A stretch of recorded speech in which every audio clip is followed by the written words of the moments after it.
name's Dr. Matt. I'm the doctor looking over your case today. Can I get your first, last name, and date of birth? Yeah, it's Brittany Simpson, 2/19/91. All right, Brittany. So, from my understanding, you were just diagnosed with type 2 diabetes? Yeah. Okay. So I just want to talk to you about some of the things I'm going to be prescribing you. So you're going to be looking at getting metformin. So that metformin's going to be given to you to help you maintain your glucose at an appropriate level.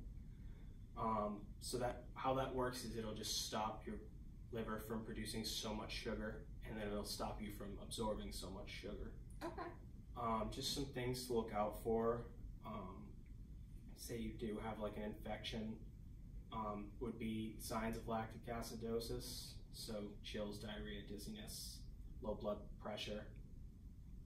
Those are some things to look out for. If you are ordered to go to, say, a CAT scan or something like that, you do want to stop your metformin 2 days beforehand and then 2 days afterwards. Okay. That's very important to remember. And then also, when you do go for a CAT scan, let them know that you are taking metformin. Okay. In case that doesn't cross my desk. Also, I am going to prescribe you glucose tabs, just in case of the instance that your sugar does get a little too low. Okay. So those should be helpful. Those are just 1 to 2 as needed. Do they taste good?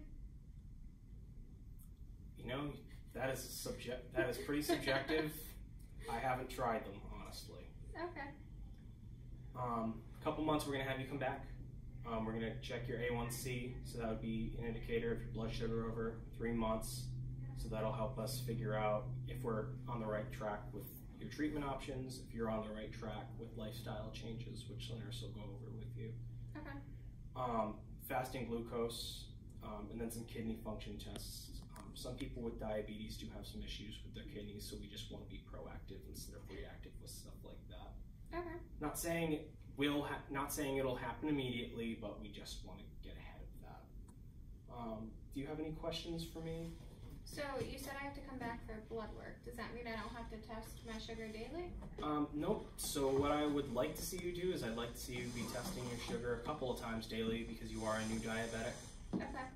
Write those sugars down, and when you come follow up with me, that'll help me gauge a good plan of care for you. If they're running too high, we might have to adjust. Same for if they're running too low. Sounds good. Anything else? Not at the moment. All right. Well, you do give me a call if you need that. I will have my card given to you. Okay. Thank you. You're very welcome. Have a nice day. You too.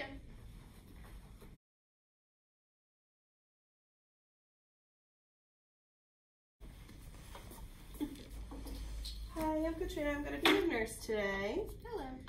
Just grabbing some stuff. We were going to go over some patient teaching of taking your blood sugar, washing hands,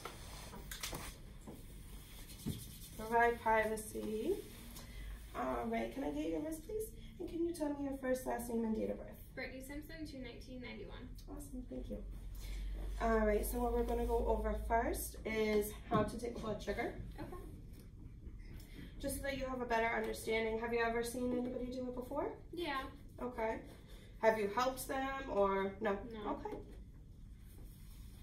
All right, so first and foremost, you want to wash your hands when you're at home, Okay. depending on the person. Also too for gloves. A sharps container, good thing to use, especially because you're going to have lancets, using milk jugs, any type of jugs like that have a hard surface to keep, and then you can dispense them at a area, but which we will provide more information on that with you too before you are discharged. So first and foremost, we want to make sure that we check these strips. Okay. You want to make sure that they're not expired.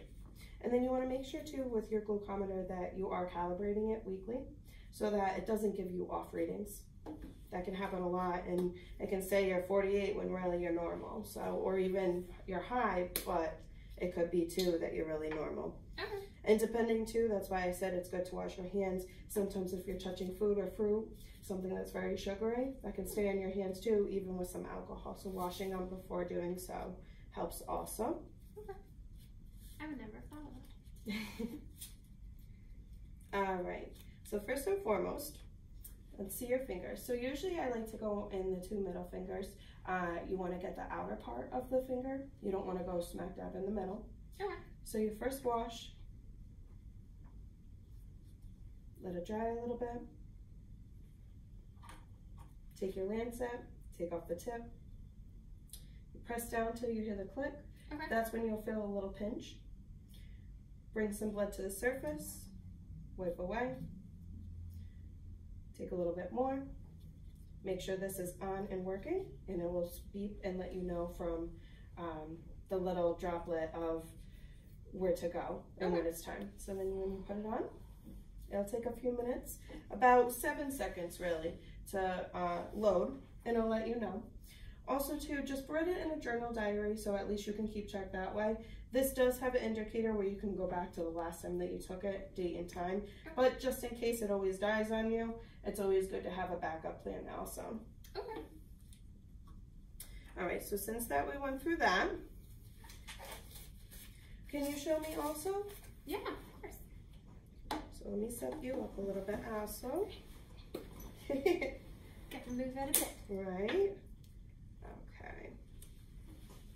Alright, so when I'm at home, I'm going to wash my hands. Mhm. And I'm going to check to see the date of expiration, you know that it's not. I'm going to keep a journal of my blood sugars and when I calibrate it. Yep. Maybe that'll help me so I don't get confused. And put down the time too, just so that you know what time you're taking it. Usually in the morning is a good time, especially right now, morning before your breakfast, and then also too at nighttime before dinner, just to get yourself those ranges. We'll make sure that the doctor has specific orders for you of what time of days, especially being a new diabetic. Okay.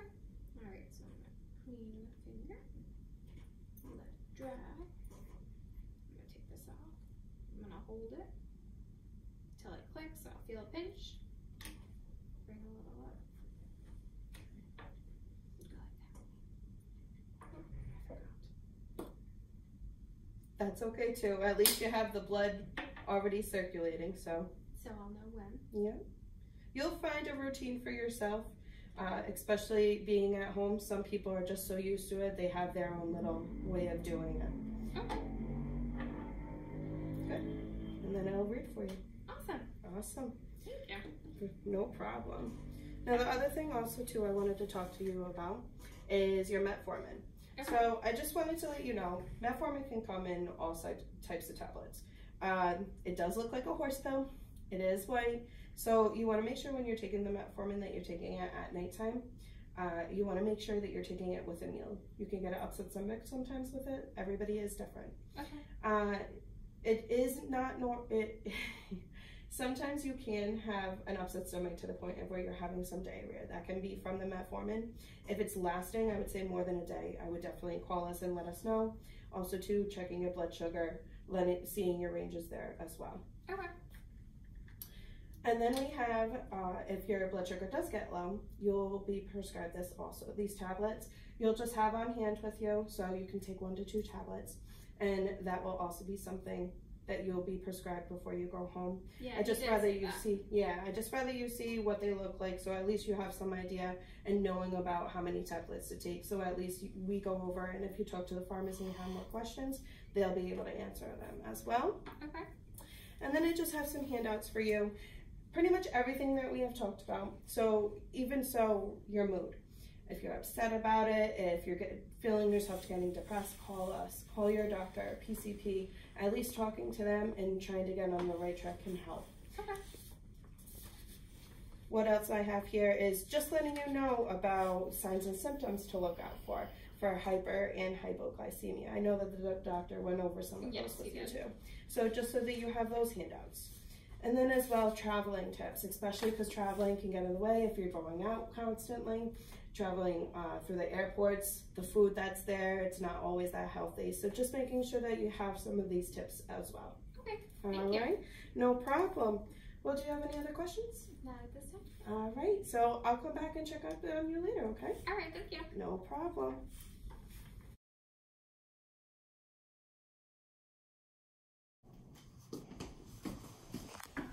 Hello. Hey there, how are you? Good. How are you? I'm Jocelyn. I'll be the nutritionist with you.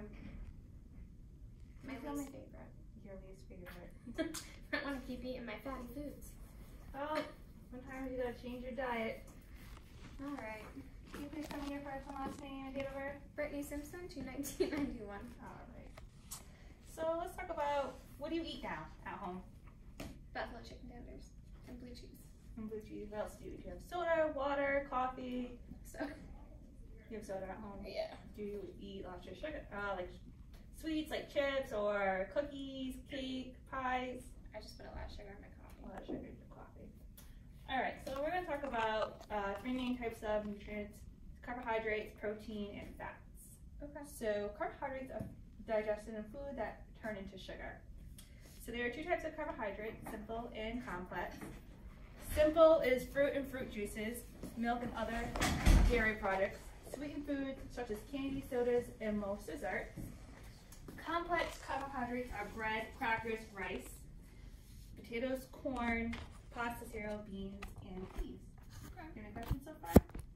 So I can have cereal every day. Well, in moderation. Okay. Fiber is a type of carbohydrate that is not digested, and it will not make your blood sugar elevate. Fiber is found in fruits, vegetables, and whole grain foods. Choose carbohydrates with lots of fiber like beans, oatmeal, brown rice, and whole grain foods. Limit your simple carbohydrates. Eat small portions. Each meal should include foods that contain carbohydrates, proteins, and fats. Your 9-inch plate should be half full of vegetables. Limit the protein and carbohydrates to 1/4 of the plate each. Okay. Sweet and sauces should be used in small portions. Okay. Do you have any questions? No. Now we're going to talk about exercise. Do you exercise regularly? I do. What do you do for exercise? The elliptical. Alright. So most people who use insulin should exercise regularly. There's many things that you can do, like walk your dog, working in your yard, park further away from stores to increase your walking, take the stairs instead of the elevator, clean your house, washing the car. Do not do strenuous exercise programs without talking to your doctor. You don't want your blood sugar to be too low or too high, where your blood pressure drops and your blood sugar drops. Okay. Air exercises like brisk walking, swimming, biking, basketball, tennis, exercise classes, strength training, make sure muscles stronger, lifting weights, elastic exercise bands, weight machines.